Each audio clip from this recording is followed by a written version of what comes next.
ya que en el ciclo de calefacción encontraremos una temperatura muy cercana a la existente en el tubo de descarga del compresor y que fijaremos para el desarrollo de averías en más 90 grados centígrados.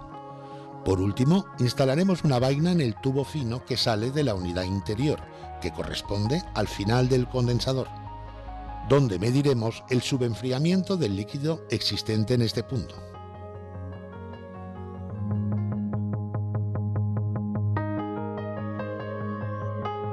Hola amigos, en los capítulos anteriores habéis visto que hemos hecho mucho hincapié en el control del recalentamiento, tanto para el ajuste de instalaciones como para el control y diagnosis de avería en una máquina.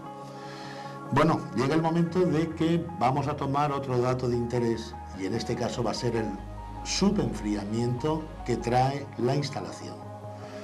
Y aquí, Martín, creo que para nuestros amigos sería importante el que empezáramos por...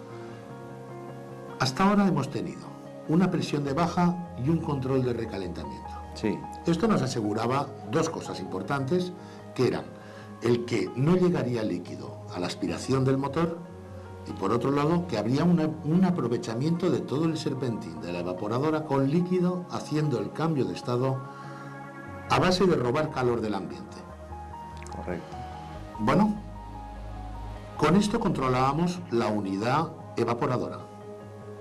Digo, ya que empezamos con el control del subenfriamiento, creo que sería oportuno dar una explicación de cómo tiene que ser la presión de alta en una instalación, en este caso, de aire acondicionado.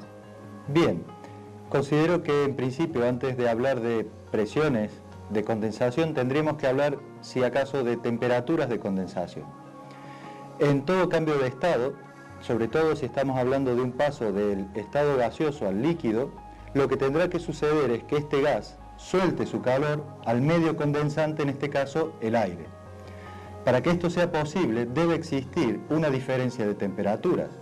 Es decir, si yo leo en el manómetro de alta que la temperatura de condensación de este refrigerante es de más 20 grados centígrados, y el aire, que es el medio condensante, también está a esa temperatura de más 20 grados, evidentemente no existirá una transferencia de calor del refrigerante al aire.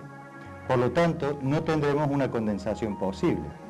En principio, entonces, aclarar que siempre que querramos obtener una buena condensación, tendremos que manejarnos en parámetros aproximados de entre los 17 a 22 grados de diferencia de temperatura entre el refrigerante que circula por dentro de los tubos y el medio condensante que toca estos tubos para extraerle calor.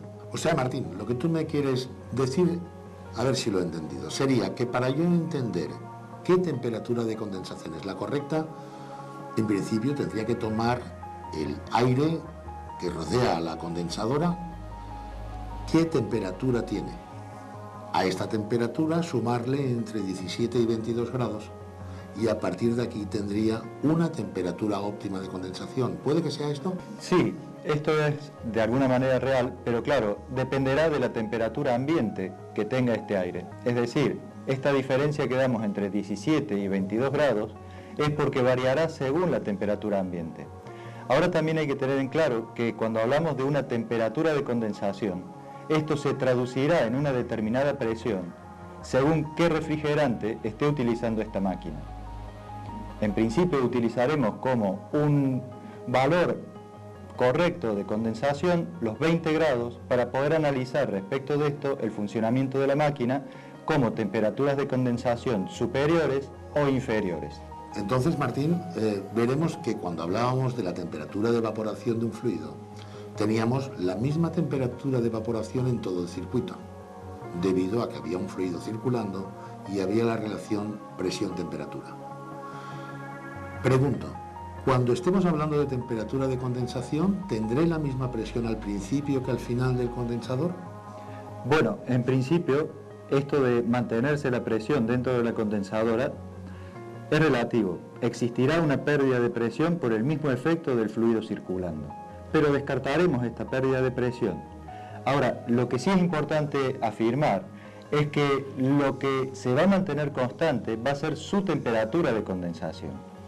Esto es producido por lo mismo que hablábamos anteriormente que sucedía en la evaporadora, que se mantenía la temperatura de evaporación, y es lo que es el calor latente de cambio de estado.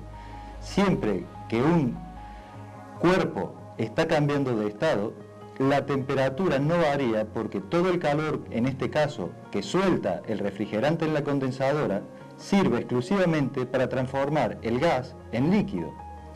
Solamente podremos determinar que va a existir diferencia de temperatura a partir de aquel punto en que todo el refrigerante en estado gaseoso se haya transformado 100% en líquido. A partir de aquí, dado que este líquido, 100% líquido, ya está a una temperatura superior a la del ambiente, continuará cediendo su calor al ambiente, con lo cual su temperatura disminuirá y esto será a lo que le llamamos el subenfriamiento del líquido. Vamos a ver, o sea que para el control del subenfriamiento tendré que hacer dos mediciones. En principio, tomar la temperatura de condensación a través del manómetro de alta y por otro lado, instalar un termómetro al final del condensador.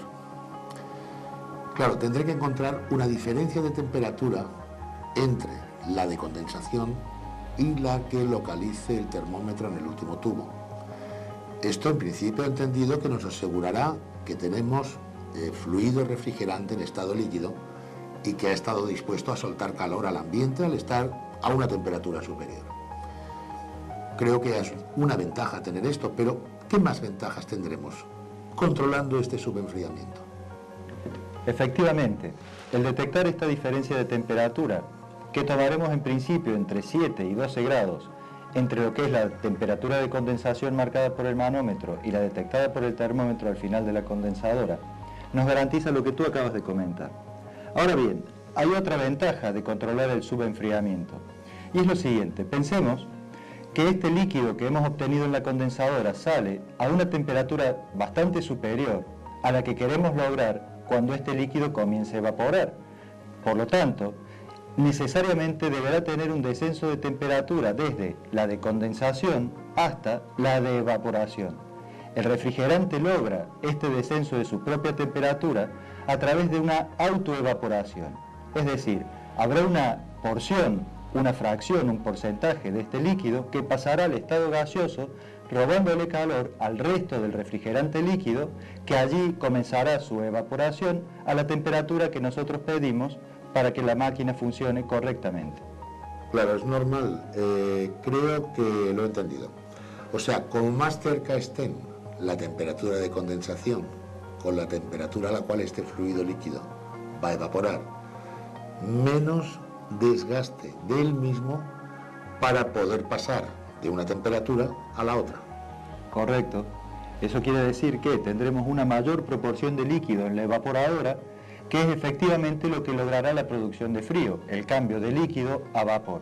Si la proporción de fluido inyectado es menor en cuanto al líquido, la producción frigorífica evidentemente también será menor. Esto influye sobre el rendimiento de la máquina.